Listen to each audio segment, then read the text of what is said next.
చదువుతో పాటు skills, placements తో పాటు సక్సెస్ సందీప్ యూనివర్సిటీ మాత్రమే అందిస్తుంది.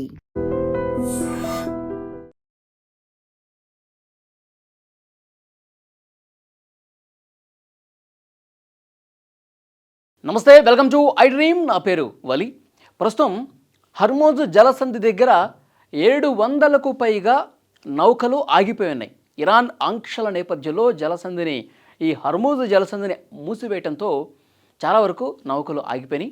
ఎప్పుడెప్పుడు ఆంక్షలు సడలిస్తారా, ఎప్పుడెప్పుడు ఈ మార్గం గుండా ప్రయాణం చేద్దామని చెప్పి నౌకలు కాయలు కాసేలా యుద్ధం ప్రారంభమైన దగ్గర నుంచి వెయిట్ చేస్తున్నటువంటి పరిస్థితి ఉంది.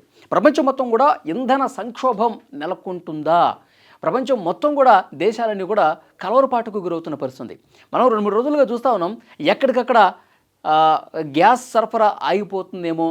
సో హోటల్స్ కావచ్చు, హాస్టల్స్ కావచ్చు, చాలా వరకు కూడా ఇప్పుడు ఈ విషయం గురించి మదన పడతా ఉన్నారు. ప్రభుత్వానికి లేఖలు రాస్తూ ఉన్నారు, పౌర సరఫరాల శాఖ లేఖ రాస్తూ ఉన్నారు. ఈ కమర్షియల్స్ సిలిండర్స్ ఆగిపోతే మేము ఎట్లా బతికేదని చెప్పి కొంత ఆందోళన వ్యక్తమవుతుంది. గృహ అవసరాలకు మాత్రమే ఇస్తాం, కమర్షియల్ సిలిండర్లు ఇక ఆపేస్తున్నాం అనే ఎప్పుడైతే ఒక చర్చ జరుగుతుందో చాలామందిలో ఆందోళన కనిపిస్తుంది. దానికి కారణం ఏంటి? ఇరాన్ దగ్గర ఉన్నటువంటి ఈ హర్మూజ్ జలసంధి దగ్గర చమురు సరఫరా అయ్యే నౌకలు అనేవి కూడా ఆగిపోయినాయి. ఈ ఆందోళన కనిపిస్తోంది.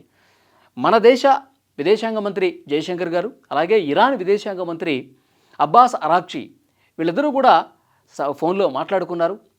పూర్తిగా విషయం గురించి చర్చించుకున్నారు.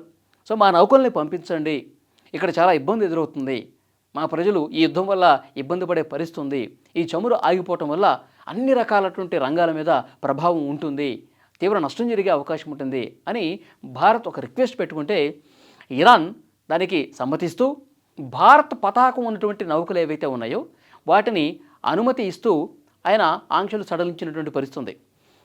పుష్పక్ పేరుతో ఉన్నటువంటి, పరిమళ పేరుతో ఉన్నటువంటి 2 భారత పతాకం కలిగినటువంటి చమురు ట్యాంకులు నౌకలు కదిలి ఈ జలసంధిని దాటుకుంటూ వచ్చినటువంటి పరిస్థితి ఉంది. ఇక్కడ చూడండి, మొత్తం ఇది జస్ట్ ఒక సన్నటి మార్గం అండి. ఇది ఇక్కడ మనం కనిపిస్తోంది, ఇది సరిహద్దు. ఇక్కడ ఈ భూభాగానికి సంబంధించిన సరిహద్దు గల్ఫ్ ఆఫ్ ఒమన్కి అలాగే ఇరాన్ సరిహద్దు ప్రాంతంలో ఈ హర్మూజ్ జలసంధి ఎంత 33 కిలోమీటర్లు ఉంటుంది. ఇక్కడి నుంచి ఇక్కడ వరకు కేవలం వెడల్పు 33 కిలోమీటర్లే. ఈ సన్నటి మార్గం ద్వారా చాలా వరకు గల్ఫ్ నుంచి వచ్చేటువంటి ఆ చమురుతో ఉన్నటువంటి నౌకలన్నీ కూడా ఈ మార్గంగానే ప్రయాణం చేయాల్సినటువంటి పరిస్థితి ఉంది. కాబట్టి ఇక్కడ పూర్తిగా దీనికి అడ్డుకుంది ఇరాన్. అడ్డుకుని ఇక్కడ పెద్ద ఎత్తున సైనిక బలగాలను కూడా మోహరించినటువంటి పరిస్థితి. ఎప్పుడైతే యుద్ధం స్టార్ట్ అయిందో దాని వెంటనే ఆపేసి ఈ అమెరికాకి సంబంధించినటువంటి నౌకలు, ఇజ్రాయెల్కి సంబంధించిన నౌకలు, ఐరోపా దేశాలు ఏవైతే అమెరికాకి మిత్ర దేశాలుగా ఉన్నాయో, అమెరికాకి సపోర్ట్ చేసేటువంటి దేశాలు ఉన్నాయో వాళ్ళ జెండాలతో కూడినటువంటి యుద్ధ నౌకల్ని ఎట్టి పరిస్థితుల్లో రానీయము అని చెప్పి తేల్చేసినటువంటి పరిస్థితి ఉంది. ఎందుకంటే ప్రపంచం మొత్తం కూడా చమురు సరఫరా అయ్యే నౌకలు దాదాపు 20%, 20% ఈ మార్గంగా గుండానే చమురుని వివిధ దేశాలకు తీసుకెళ్తూ ఉంటున్నట్టు పరిస్థితి ఉంది. ఇక్కడ ఎప్పుడైతే ఆపేశారో మన భారతదేశానికి సంబంధించిన నౌకలు కూడా ఆగిపోయినాయి. చాలా ఇబ్బందులు ఎదుర్కొంటున్నటువంటి పరిస్థితి ఉంది. నిన్న చర్చల తర్వాత మన దేశానికి సంబంధించినటువంటి నౌకల్ని దానికి ఫ్రీ చేసినటువంటి పరిస్థితి ఉంది. ఆల్రెడీ ఈ ప్రాంతం నుంచి దాటుకుంటూ ముందుకు కదిలినటువంటి పరిస్థితి ప్రస్తుతం ఉంది. సో లేకపోతే ఇంకా చాలా ఇబ్బంది అయ్యేదండి, చాలా రకాలుగా ఇబ్బంది అయ్యేది, అన్ని రంగాల మీద ఎఫెక్ట్ అయ్యే అవకాశం ఉండేది. కానీ ఇప్పుడు మన దేశానికి సంబంధించిన నౌకలకి విడిపించడం ద్వారా ఇక్కడ మన భారతదేశం జెండాలతో కూడినటువంటి నౌకలు ఆల్రెడీ 2 బయలుదేరినాయి. ఇంకా మిగిలినవి కూడా ఒకదాని తర్వాత ఒకటి వెంటనే రిలీజ్ అయ్యే అవకాశం ఉంది. కాబట్టి చాలా ఒక పెద్ద ఊరట భారతదేశానికి కలిగిందని చెప్పాలి. ఇంకొక ముఖ్యమైన విషయం ఏంటంటే ఈ సముద్రంలో సీ మైన్స్ని వదిలింది ఇరాన్. మిగతా దేశాలకు సంబంధించినటువంటి ఈ చమురు నౌకలు ఇటు గుండా ప్రయాణం చేస్తే వెంటనే పేల్చేసే విధంగా అక్కడ ఏర్పాట్లు కూడా చేసింది. సముద్రం లోపల ఉంటాయి, అవి కనిపించవు.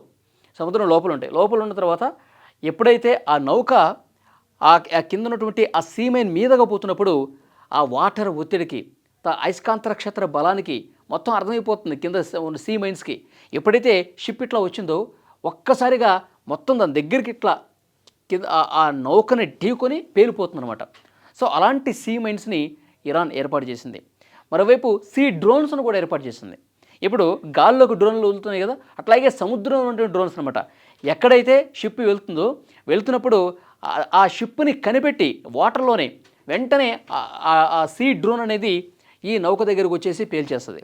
సో ఇలాంటి అత్యాధునిక టెక్నాలజీతో కూడినటువంటి సీ మైన్స్ని, తర్వాత సీలో ఉన్నటువంటి డ్రోన్స్ని ఉపయోగించి శత్రు దేశాలకు సంబంధించినటువంటి నౌకల్ని పేల్చేస్తోంది ఇరాన్.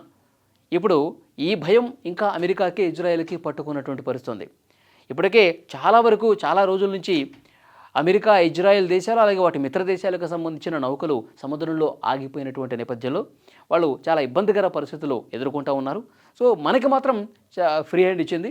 ఆంక్షలు సడలిస్తూ భారతదేశానికి సంబంధించిన ఏ చమురు నౌకైనా సరే ఫ్రీగా వెళ్ళిపోవచ్చు అని చెప్పి చాలా స్పష్టమైనటువంటి ఆదేశాలు ఇరాన్ ఇచ్చినటువంటి పరిస్థితి.